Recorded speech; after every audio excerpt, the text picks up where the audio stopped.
अस्सलामुअलैकुम दोस्तों, उम्मीद करता हूं आप सब खैरियत से होंगे। दोस्तों, आज की इस वीडियो में इंडिया और सऊदी अरब के अलावा हमास और इजराइल के बीच में चल रही लड़ाई से जुड़ी कुछ नई और बड़ी खबरें आप लोग के साथ में शेयर करने वाला हूं। आज तक आप सभी लोगों ने इस्राइल की मक्कारी और झूठ की कई सारी खबरें जानी और सुनी होंगी, लेकिन आज की इस वीडियो में इस्राइल के साथ साथ इस्राइली सेना की जिल्लत और रुसवाई की एक बड़ी खबर आपको बताने वाला हूं। इसके अलावा भी गाजा के अंदर इस्राइल और हमास के बीच में चल रही जंग से जुड़ी कई सारी नई खबरें भी आपको बताने वाला हूं, और साथ में ही सऊदी अरब के अंदर उम्रा करने वाले गैर मुल्कियों की गिरफ्तारी से जुड़ी एक और नई और बड़ी खबर के साथ साथ इंडिया के एक भाजपा नेता जिसका टी राजा या टट्टी राजा करके कुछ नाम है, उसकी भी एक वीडियो के बारे में आपको कुछ बताने वाला हूं, जिससे आपको पता चलेगा कि ये लोग मुस्लिम बहन बेटियों के बारे में क्या सोचते हैं। लेकिन सबसे पहले बात कर लेते हैं इस्राइल और हमास के बीच में गाजा के अंदर चल रही लड़ाई से जुड़ी कुछ नई और बड़ी खबरों के बारे में। तो देखिए, अभी तक इस्राइल की तरफ से फैलाए गए प्रोपोगंडे, झूठ और मक्कारी की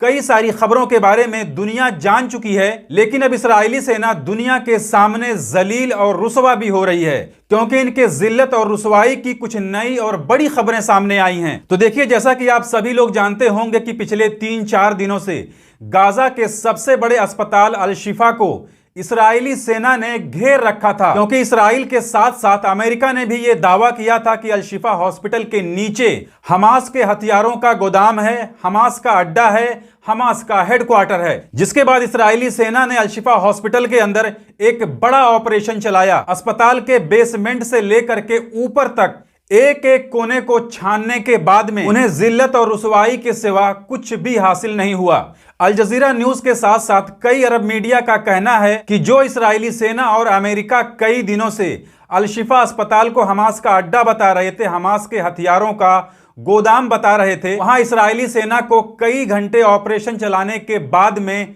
कुछ भी नहीं मिला। ना तो वहां पर कोई हमास की सुरंग मिली, ना तो हमास के हथियारों का अड्डा मिला, ना तो हमास का कोई आदमी मिला, और ना ही वहां पर हमास द्वारा बंधक बनाए गए कोई इस्राइली बंधक मिला। लेकिन इस्राइली सेना ने फिर भी अल शिफा हॉस्पिटल में पनाह लेने वाले 30 फलस्तीनियों को गोली मारकर उनकी उस वक्त हत्या कर दी जिस वक्त वो लोग अल शिफा अस्पताल से बाहर निकलना चाह रहे थे। इसके बाद में बेंजामिन नेतान्याहू ने अपनी पीठ को थपथपाते हुए बड़ी बेशर्मी से इस्राइली सेना के बारे में एक बयान देते हुए कहा है, जिसे यहां आप स्क्रीन पर देख सकते हैं। इसमें लिखा हुआ है कि हमारी सेना अल शिफा हॉस्पिटल में इसलिए ऑपरेशन चला रही थी ताकि वो हमास को बता सके कि वो किसी भी वक्त कहीं भी ऑपरेशन चला सकती है। लेकिन फिर भी इस्राइली सेना की तरफ से जिल्लत और रुसवाई से बचने के लिए अल शिफा हॉस्पिटल के अंदर खुद ही हथियार रखकर वीडियो बनाकर यह बताना पड़ा कि यहां हमास का अड्डा था, जबकि उन्हें वहां से जिल्लत और रुसवाई के सिवा कुछ भी हासिल नहीं हुआ। इसी बीच ईरान की तरफ से एक बहुत बड़ी खबर आई है, जिसमें ईरान ने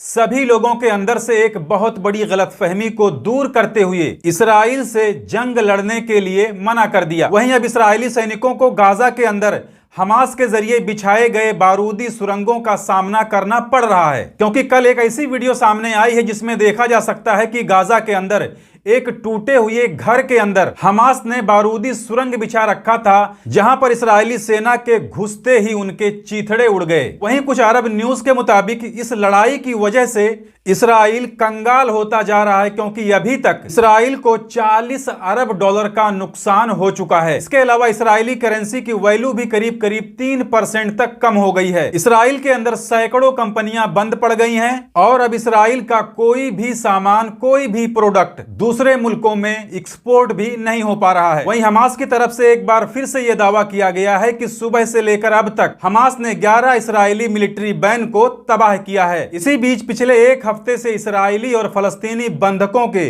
रिहाई की एक डील पर बात चल रही है, जिसमें कई बार फेर बदल हो चुका है। तो इससे यह लगता है कि अभी तक दोनों तरफ से बंधकों के रिहाई की जो डील थी वो कंफर्म नहीं हो पाई है। इसके अलावा बात कर लेते हैं सऊदी अरब की कुछ नई और बड़ी खबरों के बारे में। तो देखिए, कल फिर से एक बार एक दो ऐसी वीडियो सामने आई है जिसमें देखा जा सकता है कि उम्रा करने वाले गैर मुल्की उम्रा ज़ायरीन और सऊदी सिक्योरिटी वालों के बीच में झड़प हो रही है, जिसके बारे में बताया जा रहा है कि उम्रा के दौरान हरम शरीफ के अंदर गैर मुल्की उम्रा ज़ायरीन को फलस्तीन या फिर गाजा का नाम लेकर दुआ मांगने से मना किया जा रहा है। हालांकि इस बात में मुझे कोई भी सच्चाई नहीं लग रही है, क्योंकि कल भी इसी तरह की एक खबर आई थी जिसमें बताया जा रहा था कि तुर्की के एक इमाम को उम्रा के दौरान फलस्तीन के हक में दुआ करने की वजह से उन्हें गिरफ्तार कर लिया गया था। लेकिन उन्हीं के बारे में फिर एक नई खबर आई है कि उन्हें दुआ मांगने की वजह से नहीं बल्कि बिना परमिशन, बिना इजाजत के ड्रोन उड़ाने की वजह से उन्हें गिरफ्तार किया गया था। तो देखिए, इस तरह की जितनी भी खबरें या फिर वीडियो सामने आती हैं